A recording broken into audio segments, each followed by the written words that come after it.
So mga par, matapos nga po ang matinding bakbakan sa pagitan ng dalawang British boxing superstar na sina Conor Benn kalaban si Chris Eubank Jr. kung saan mga idol, ngayon pa lang po candidate na ang laban ng dalawang Briton bilang Fight of the Year sa ngayong 2025 dahil sa sobrang ganda ng bakbakan nila simula sa una hanggang matapos ang laban. At nagsalita na nga dito mga idol, ang IBO middleweight champion na si Eubank. Aniya mga idol, hindi niya daw inaasahan ang nangyari sa bakbakan. Inaasahan niya daw mga idol na manalo siya kontra kay Conor Benn, pero hindi niya daw inasahan mga idol na abot sa ganito katindi ang kanyang pagdadaanan para manalo lamang sa bakbakan na to. Akala niya daw wawasakin lang daw nito si Conor Benn na maaga, pero kudos daw kay Conor Benn. Nakipagsabayan daw ito hanggang matapos ang laban. Matibay at malakas daw pala si Conor Benn. Well, pati tayo mga idol nagulat sa nangyari. Kagaya ni Eubank, inaasahan natin na matatapos ang laban na maaga dahil kung makikita natin mga idol sa bakbakan, halos siganti itong si Eubank. Parang anak lang talaga nito si Conor Benn. Malaki talaga ang diferensya nila mga idol.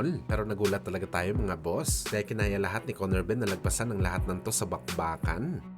Samantala sa naging reaksyon naman po ni Conor Benn matapos matikman ang kanyang unang talo sa boxing sports. Masakit daw isipin ang nangyari sa kanya ngayon dahil unang-una pa lang daw mga idol na hindi pa nangyayari ang laban nila ni Eubank. Sinasabi na nito na ayaw talaga nito matalo. Kaya ganun na lang ito ka-emosyonal mga idol matapos marinig na lamang si Eubank sa scorecards. Napayakap na lang talaga ito sa kanyang ama na si Nigel para kumuha ng lakas. Ginawa naman daw nito lahat mga idol para manalo sa laban. Sinaktan din daw talaga nito si Eubank ng gusto sa bakbakan. Sa katunayan daw nito mga idol, ang rason kung bakit hindi nakadalo si Eubank sa kanyang post-fight interview dahil dumiretso ito sa ospital para sa kanyang mandatory check-up dahil nagtamo daw ito ng maraming injury sa laban. At ayon sa source ni Conor Benn mga idol, nabasag daw nito ang panga ni Eubank kaya dumiretso ito sa ospital. Pero kahit binasak ni Conor Benn si Eubank, aminado naman siya mga idol na kulang daw talaga ang kanyang ginawa para manalo sa bakbakan na to. Pero hindi daw nagtatapos dito mga idol ang laban niya kay Eubank dahil pipilitin niya daw na makarest back sa kanilang rematch at pinangako niya mga idol na siya na talaga mananalo sa pangalawang laban nila.